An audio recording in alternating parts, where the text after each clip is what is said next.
کی مجال ہے جو نظر بھی ملا سکے، دربار مصطفیٰ میں ٹھکانا رضا کا ہے۔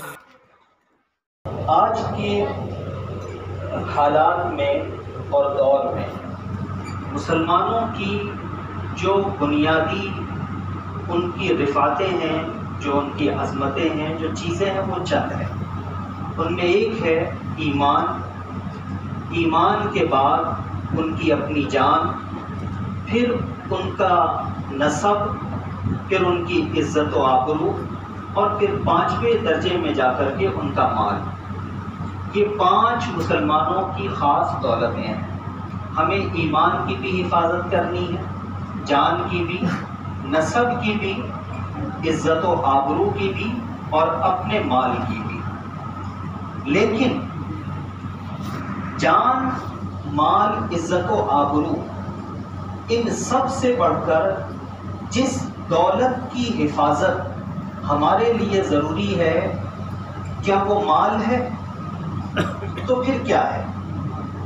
کیا جواب دیں گے ہم؟ کس چیز کی حفاظت سب سے زیادہ ضروری ہے ہمارے لیے؟ بولیے آپ، باہر والے بھی بولیں۔ ایمان کی حفاظت سب سے زیادہ ضروری ہے، اس سے زیادہ اہم کوئی اور چیز نہیں ہے۔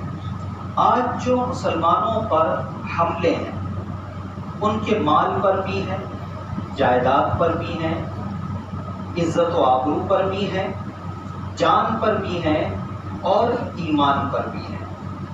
ان سارے حملوں کی حفاظت کے لیے آپ طریقہ کار کیسا اختیار کریں گے؟ کیا مال کی حفاظت ایسی کی جائے کہ ایمان چلا جائے اور مال بچ جائے؟ ایسے مال کی حفاظت سے کچھ حاصل ہے؟ جان بچ جائے اور ایمان چلا جائے، ایسی جان کی حفاظت سے کچھ حاصل ہے؟ کچھ حاصل نہیں ہے۔ آج جو ہو رہا ہے، غیروں کا پریشر، ہمارے اپنے لوگوں کی دینی تربیت نہیں ہوتی، انہیں اسلامی عقیدوں کا علم نہیں ہوتا، اللہ تبارک و تعالیٰ کے بارے میں ہمارا عقیدہ کیا ہونا چاہیے، اللہ کے رسول کے بارے میں ہمارا عقیدہ کیا ہونا چاہیے، قیامت اور آخرت کے بارے میں ہمارا عقیدہ کیا ہونا چاہیے۔ اس سے آج ہماری عوام، بلکہ وہ لوگ بھی جو علماء سے جڑے ہیں، ان کی بھی بڑی اکثریت اس سے غافل ہے اور انہیں اس کا شعور نہیں ہے، اس لیے کہ آج ہم تک فتنے ہر دروازے سے اور ہر راستے سے پہنچ رہے ہیں۔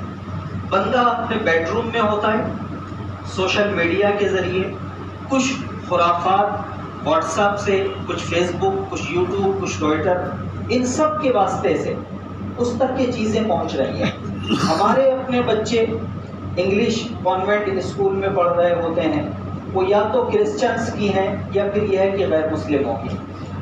جو ماڈرن ایجوکیشن ہے اس کے ساتھ وہ اپنی مذہبی چیزیں وہ جوڑ کر کے رکھ رہے ہیں۔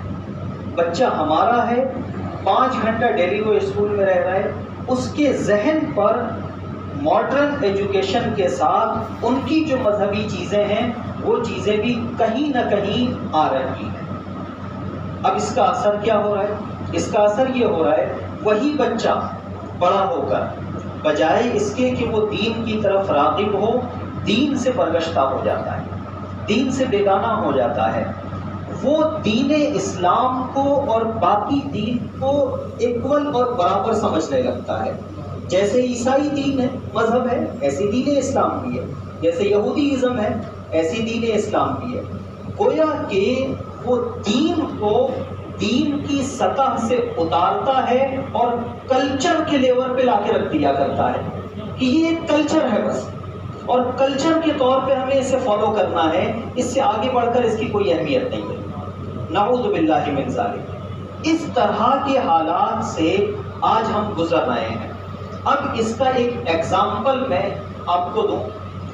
آج آپ بہت سارے مسلمانوں کی زبانوں سے ایک انتہائی کفریہ جملہ سنیں گے۔ کیا ہوتا ہے بھائی؟ آپ مسجد میں آ کر نماز پڑھو، پہنچنا کہاں تک ہے بھائی؟ خدا تک۔ وہ ادھر جا کے کچھ کر رہا ہے، اس کا بھی تو مقصد وہی ہے۔ تو کیا وہ بھی جو بتوں کے آگے ہاتھ جوڑ کے کھڑا ہے، کیا اس نے بھی رب کو مانا ہے؟ جب نہیں مانا، پھر ہمارے اپنے مسلمان بھائی کے دل دماغ میں ایسی بات کیسے آئی؟ ایسی بات اسی طرح کی جتنے فتنوں کے دروازے ہیں انہی سے اس کے دل دماغ میں آئی ہے، اور وہ فتنوں کا شکار ہو کر کے اسلامیات کی اہمیت کو کھو بیٹھا ہے اس نے۔ ایسے حالات میں ہمارے لیے جو بنیادی ضرورت ہے وہ کیا ہے؟ ہم دین اسلام کی تبلیغ اور اس کی تعلیم پر سب سے زیادہ توجہ دیں۔ آپ اپنے گھر کا جائزہ لیں۔ میرے اپنے گھر میں 10 لوگ ہیں، ان میں سے کتنے ایسے لوگ ہیں جنہیں اللہ کے بارے میں اسلامی عقائد پتہ ہے؟ کتنے ایسے ہیں جو صفات ذاتیہ کو جانتے ہیں، جو صفات سلبیہ کو جانتے ہیں، جو تنزیہات کو جانتے ہیں؟ کیا اللہ کے لیے ماننا چاہیے، کیا نہیں مان سکتے، کن چیزوں کو ماننے سے ایمان ختم ہو جاتا ہے، کن چیزوں کے ماننے سے ایمان باقی رہتا ہے، یہ باتیں سکھانا آج ضروری ہے۔ پہلے کا دور جبکہ اتنے فتنے نہیں تھے، اس دور میں ایمان مجمل کافی تھا۔ بندے نے کہہ دیا میں ایک رب پر ایمان لایا، اس کی نجات کے لیے کافی ہو جاتا تھا۔ لیکن آج لمحہ لمحہ فتنے ہمارے دل دماغ پہ دستک دے رہے ہیں۔ ایسی صورتحال میں اب ایمان مجمل کافی نہیں ہے، اب تفصیلی ایمان کی ضرورت ہے۔ تفصیلی ایمان چاہیے، اللہ کے بارے میں کیا ماننا ہے۔ امام اہل سنت نے تقریباً 150 سال پہلے اپنے فتاویٰ میں لکھا، آج ضرورت اس بات کی ہے کہ مسلمان بھائیوں کو اللہ ماننے کا مطلب سمجھایا جائے۔ اللہ کو اللہ ماننے کا مطلب کیا ہے یہ انہیں سمجھایا جائے۔ رسول کو رسول ماننے کا مطلب کیا ہے یہ انہیں سکھایا جائے، ان کا ایمان سنبھالا جائے۔ یہ امام اہل سنت کا جملہ ہے، ان کا ایمان سنبھالا جائے۔ آج آپ مسلمانوں پر جتنے حملے اور مظالم ہیں ان کو لے کر آپ جتنی باتیں سنیں گے اس میں باتیں زیادہ کیا ہوں گی؟ مکان توڑ دیے گئے، نقصان ہے، مکان کیسے محفوظ کیا جائے، جانوں کو کیسے محفوظ کیا جائے، عزت و آبرو کو کیسے محفوظ کیا جائے۔ لیکن آپ یہ چیز کتنی سنتے ہیں کہ ان کے ایمان کو کیسے محفوظ کیا جائے؟ یہ تو آپ بہت زیادہ سنتے ہیں، مکانوں کو محفوظ کیجیے، جائیداد کو محفوظ کیجیے، عزت و آبرو کو محفوظ کیجیے۔ بھائی میرے یہ سب محفوظ ہو جائیں لیکن ایمان رخصت ہو جائے، ان کے محفوظ ہونے سے کیا حاصل ہوگا؟ اور اگر ایمان محفوظ ہو جائے، یہ سب چلے بھی جائے تو بندے کے لیے آخرت کی بہتری تو ہے، اس کی بشارتیں تو ہیں، جنت جیسی نعمتیں تو ہیں۔ تو سب سے زیادہ جس کی آج ہمیں ضرورت ہے وہ یہ ہے کہ ہم تعلیم اسلام، تبلیغ اسلام پر توجہ دیں۔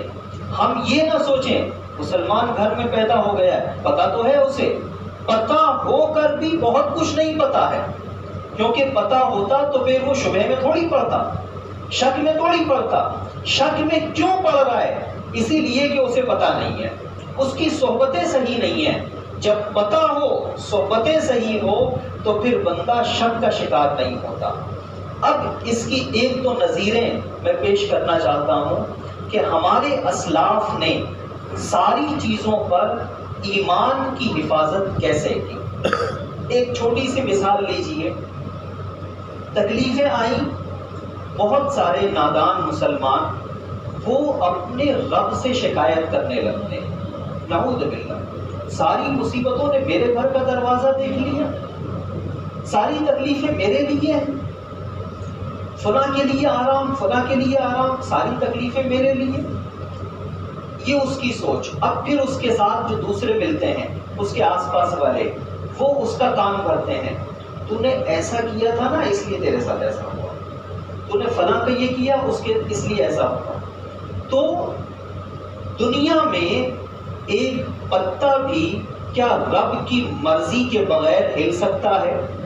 تو جب رب کی مرضی کے بغیر ایک پتا بھی نہیں ہل سکتا تو اگر ہمیں مصیبت پہنچی ہے یہ بھی تو اسی کی مشیت سے پہنچی ہے، تو جب اس کی مشیت سے پہنچی ہے تو پھر ہمارا دماغ وہم کا شکار کیوں ہوتا ہے کہ فلاں کی وجہ سے ایسا ہو گیا، کسی نے کرنی کر دیا، کسی نے کچھ کر دیا.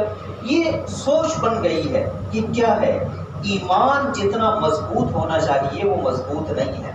آپ دیکھیں صحابہ کے دور میں ایک صحابیہ ہیں حضرت زنیرہ رضی اللہ تعالیٰ عنہ، ان پر مشرکین ظلم کرتے، زیادتی کرتے. ظلم کتنا کیا انہوں نے؟ اتنا ظلم کیا ان کی آنکھوں کی بینائی چلی گئی، نابینا ہو گئی. آپ سوچ سکتے ہیں کسی پر اتنا ظلم کیا جائے کہ بینائی چلی جائے، کتنا ظلم ان پر کیا گیا ہوگا. آنکھوں کی جب بینائی چلی گئی، ایک مرتبہ ابو جہل ان کے پاس آیا اور اس نے کہا کہ زنیرہ تمہیں پتا ہے تمہاری آنکھوں کی بینائی کیوں چلی گئی؟ وہ کہتا ہے کہ تمہاری آنکھوں کی بینائی اس لیے چلی گئی کہ تم نے ہمارے معبود لات و منات اور عزا سے بغاوت کی ہے، اس لیے تمہاری آنکھوں کی بینائی چلی گئی. ایسی ہی بات ہمارے لوگوں کو بھی لوگ کہتے ہیں. اب وہ شکار شک کا ہو جاتے ہیں کہ نہیں؟ وہ شک میں پڑ جایا کرتے ہیں. لیکن حضرت زنیرہ جنہوں نے جان کی سے پہلے ایمان کی حفاظت کی فکر کی تھی، ان کا بر وقت جواب دیکھیے، اور وہ بھی ابو جہل جیسے دشمن اسلام کو. انہوں نے جواب کیا دیا؟ انہوں نے کہا کہ اے ابو جہل کتنا بڑا جاہل ہے تو، جہالت کا باپ ہے تو. لات و منات کے بغاوت کی وجہ سے میری بینائی نہیں گئی، یہ تو آسمانوں کے رب کا حکم تھا اس لیے بینائی چلی گئی ہے. ٹھیک ہے. کہنے والے نے کیا کہا؟ فلاں وجہ سے گئی. انہوں نے کیا جواب دیا؟ نہیں گئی ہے تو رب کے حکم سے گئی ہے. یہ تھی رب کی قدرت اور اس کی مشیت پر ایمانی قوت. ایک خاتون تھی نا، وہ مرد تو نہیں تھی. خاتون کی عقل تو مرد سے آدھی ہوتی ہے، تو جس کی عقل آدھی ہوتی ہے اس کی آدھی عقل میں اتنی قوت موجود تھی. بندہ ایمان کو مکمل کرے تو پھر اس کی عقل کا حال کیا ہوگا، اس کے شعور کا حال کیا ہوگا. جواب یہ دیا. اب قرآن مجید کی ایک آیت دیکھیے. قرآن مجید فرماتا ہے وَقَانَ حَقًّا عَلَيْنَا نَصْرُ الْمُؤْمِنِينَ. کامل ایمان والوں کی مدد کرنا یہ اللہ کے ذمہ کرم پر ہے، اللہ کے ذمہ کرم پر ہے. دعا ہم بھی کرتے ہیں، لیکن ہم دعا تو کرتے ہیں، رزلٹ جیسا چاہتے ہیں ہم ادھر دکھائی نہیں دیتا. لیکن وہ جن کے ایمان کامل تھے، یہی حضرت زنیرہ، انہوں نے جب یہ جواب دیا اسے کہ یہ لات و منات کی بغاوت سے نہیں، یہ تو آسمانوں کے رب کے حکم سے گئی ہے. رات ہوئی، سوئی وہ، صبح جب اٹھتی ہیں اللہ نے ان کی آنکھوں میں روشنی عطا کر دی، انہیں بینا کر دیا. یہ تھی مدد. تو ایمان کامل ہوتا ہے تو رب کی مدد بھی شامل حال ہوا کرتی ہے. تو یہ ضرورت ہے ہماری، ہم اپنے لوگوں کو یہ سمجھائیں کہ ایمان کو مکمل کریں، ایمان کو پختہ کریں. یہ جتنے اسباب ہیں یہ سب کس لیے ہیں؟ اس لیے کہ بندہ ایمان کو پختہ کرے.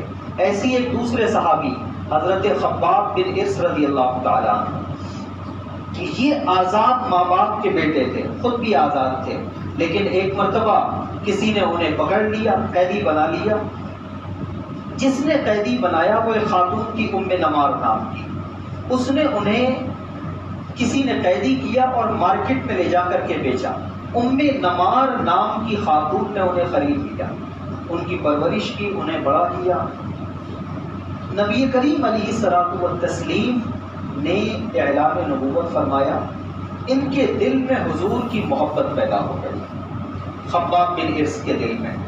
نبی کریم علیہ السلام کی مہربانی یہ تھی حضور بھی آتے جاتے ان کے پاس بیٹھ جایا کرتے تھے، یہ ان پر کرم تھا حضور کا. خباب بن ارس یہ لوہار بڑے زبردست تھے، تلواریں بنانا، زرہیں بنانا، خنجر بنانا، دوسرے اوزار بنانا بڑے ماہر تھے. ام نمار کے غلام تھے، اس کے لیے کام کیا کرتے تھے. حضور کی صحبتوں کا اثر یہ ہوا، خباب بن اس صاحب ایمان ہو گئے، ایمان لے آئے۔ ام نمار کو پتا چلا کہ یہ تو محمد عربی پر ایمان لا چکا ہے۔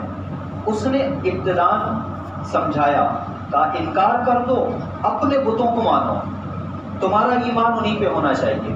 حضرت خباب نے انکار کر دیا، کہا جس نے 14ویں، جس نے آسمان دنیا پر رب کی تجلی خاص دیکھ لیا ہو، وہ ان اینٹ اور گارے کے مجسموں کو کیا مانے گا؟ وہ تو اس رب کو مان چکا ہے۔ وہ ام نمار نے اب ان پر ظلم شروع کیا، زیادتی شروع کی۔ ظلم جانتے ہیں کیسا کرتی ہو؟ چونکہ اس کا جو کارخانہ تھا وہ خود ہی لوہے کی بھٹی تھی، وہ لوہے کا ٹکڑا لے دی اور اس کے آگ میں ڈال کر کے گرم کر دی۔ جب وہ بالکل لال دہکتا انگارہ بن جاتا، اسے چمٹے سے پکڑ کر اٹھاتی اور ان کے سر پہ رکھ دیا کرتی تھی۔ اب سوچیں ذرا آپ، ایک معمولی سی چنگاری اڑ کر اگر لگ جاتی ہے تو آدمی چیخ پڑتا ہے، وہاں تو ان کے سر پر وہ رکھ دی جا رہی ہے، تکلیف کتنی ہوگی، اذیت کتنی زیادہ ہوگی۔ اب کہتی کہ تم محمد عربی پر ایمان کو چھوڑ دو۔ حضرت خباب تب بھی کہتے وہ اللہ کے سچے رسول ہیں، میں انہیں اللہ کا سچا رسول مانتا ہوں۔ اذیت برداشت کرتے رہے، کئی دن ایسے ہی گزر گئے۔ ایک بار حضور کی خدمت میں حاضر ہوئے اور عرض کرتے ہیں یا رسول اللہ علیہ السلام، مجھ پہ اتنا ظلم ہوتا ہے، اتنی زیادتی ہوتی ہے۔ نبی کریم علیہ السلام نے دعا فرمائی، اللہم انصر خبابا، اے اللہ تو خباب کی مدد فرما۔ حضور کی دعا تھی، ادھر لب کھلے ادھر باب اجابت سے جا کے ٹکرا گئی، رب نے قبول کیا۔ قرآن مجید نے کہا کامل ایمان والوں کی مدد اللہ کے ذمے پر ہے۔ اب مدد کیسے آ رہی ہے اسے دیکھیں۔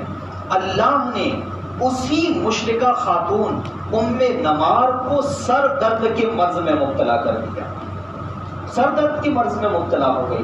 کئی سارے ڈاکٹروں کو دکھایا، اس نے حکیموں کو دکھایا، ڈھیر ساری دوائیں کھا لی، کوئی آرام نہیں ہوا۔ جب ساری دواؤں نے کام کرنا بند کر دیا، تب اسے کسی حکیم نے مشورہ دیا تمہارا علاج کی ایک ہی صورت ہے۔ کہا کیا؟ تو کہا علاج کی صورت یہ ہے لوہے کی سیخ لو، آگ میں گرم کرو، اسے سر پر رکھو تو اسی سے تمہیں آرام ملے گا، اس کے علاوہ کوئی صورت نہیں ہے۔ یہی تو تکلیف دیا کرتی تھی وہ۔ کامل ایمان والوں کی مدد کیسے ہوا کرتی ہے؟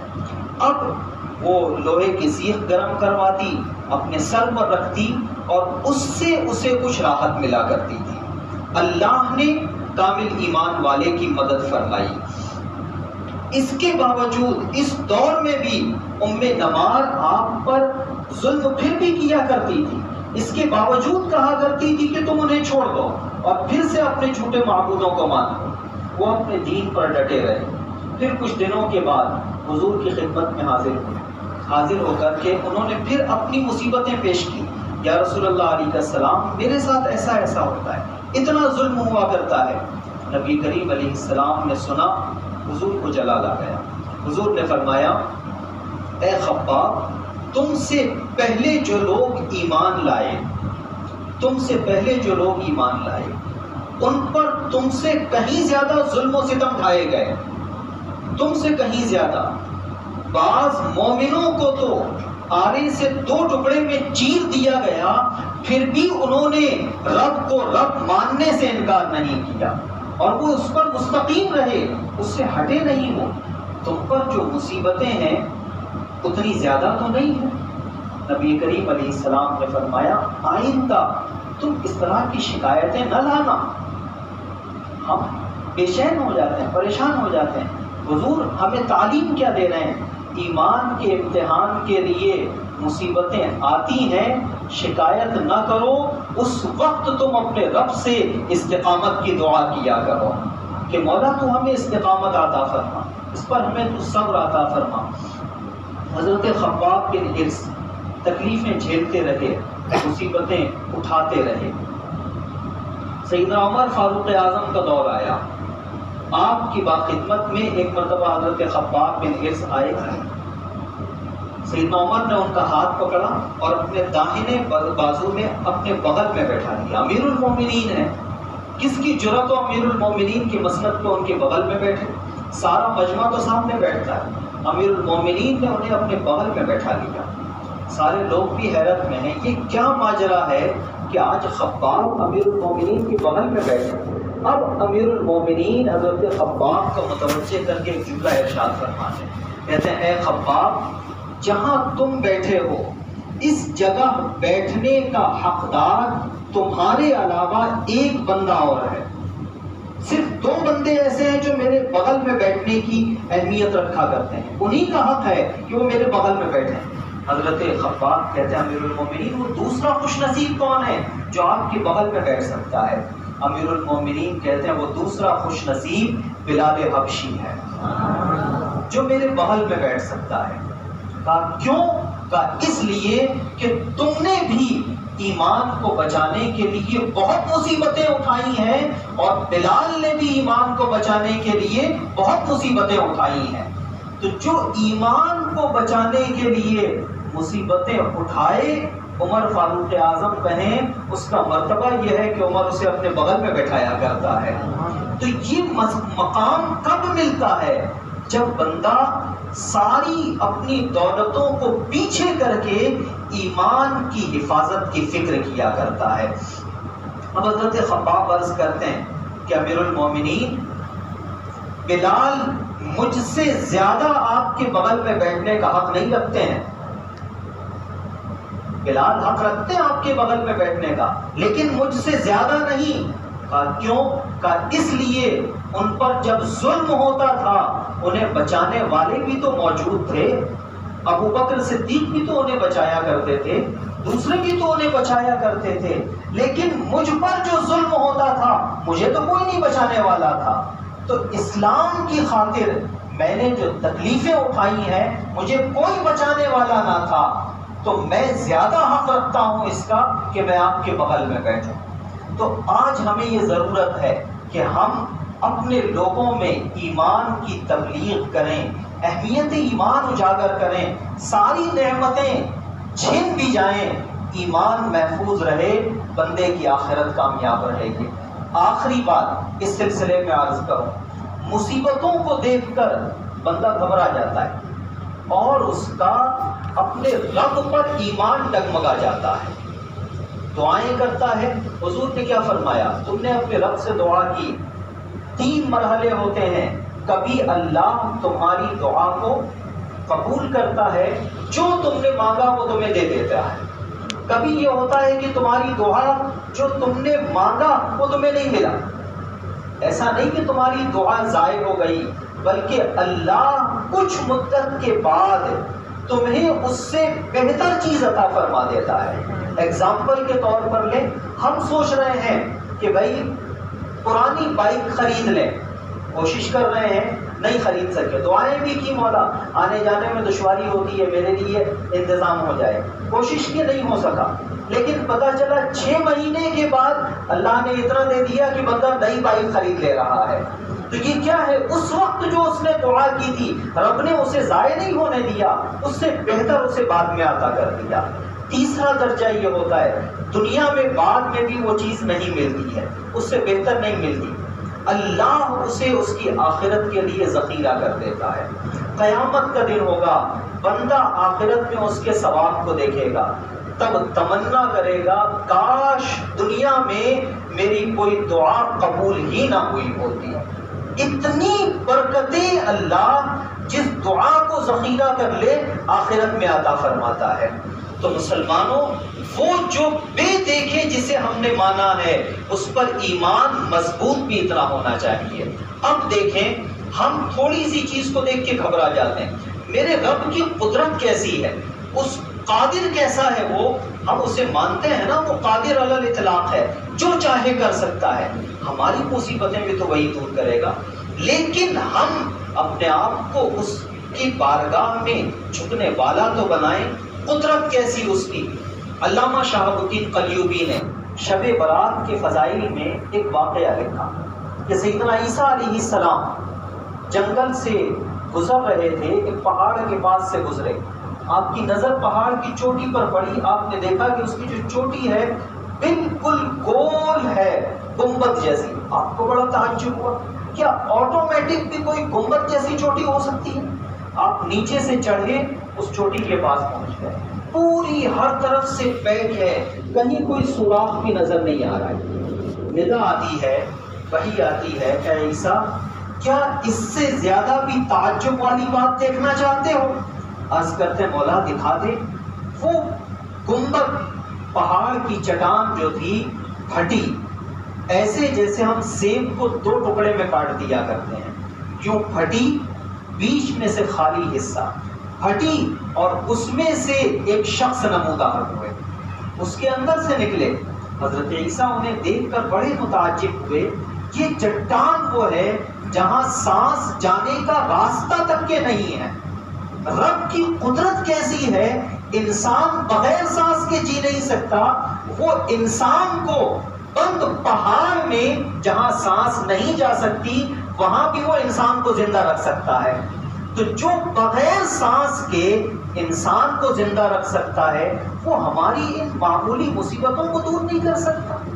یقیناً دور کر سکتا ہے, لیکن ہمیں اس کے فیصلے پر راضی رہنا چاہیے. حضرت عیسیٰ پوچھتے ہیں اے شخص یہ بتاؤ تم کب سے اس کے اندر ہو؟ وہ عرض کرتے ہیں کہ اے اللہ کے نبی میں 30 سالوں سے اس پہاڑ کی چوٹی میں بند ہو کر رب کی عبادت کر رہا ہوں. 30 سال کا عرصہ ایسے گزر رہا ہے, سانس پہنچنے کی جگہ نہیں, زندگی پھرتی ہے اور رزق بھی اللہ پہنچا رہا ہے. ان کے سامنے حضرت عیسیٰ نے انگور کے خوشے بھی دیکھے, وہ ان کی غذا تھی, وہ اسے کھاتے تھے, حالانکہ کوئی سوراخ نہ تھا کہ ایک معمولی سی چینٹی اس کے اندر داخل ہو جائے. جہاں چینٹی نہ داخل ہو سکے وہاں انگور کے گچھے اللہ پہنچا دے رہا ہے ان کے لیے. تو جو رب اتنا قادر ہو اس کی ذات پر اعتماد جتنا مضبوط ہوگا, وَمَن يَتَوَكَّلْ عَلَى اللَّهِ فَهُوَ حَسْبُهُ, جو اللہ پہ بھروسہ کر لے اللہ اس کے دونوں جہان کے لیے کافی ہو جایا کرتا ہے. اس لیے یہ تبلیغ کریں, ایمان ہے کیا, عقیدہ ہے کیا. آج آپ نے اپنے لوگوں کے عقیدے کی حفاظت سب سے پہلے کرنی ہے. ان کے لیے آپ دوسری چیزیں مہیا کر سکیں نہ کر سکیں کوئی بات نہیں ہے, لیکن ان کے ایمان کو محفوظ کرنا یہ سب سے بنیادی حق ہے. اللہ تبارک و تعالی ہمیں حفاظت ایمان کی نعمت خاص عطا فرمائے, تبلیغ اسلام کی دولت عطا فرمائے, اور جو کوتاہیاں اس سلسلے میں ہم سے ہو چکی مولا اسے معاف فرما کر نئے سرے سے ہمیں اس کا پابند فرمائے. آمین. وآخر دعوانا ان الحمد للہ رب العالمین.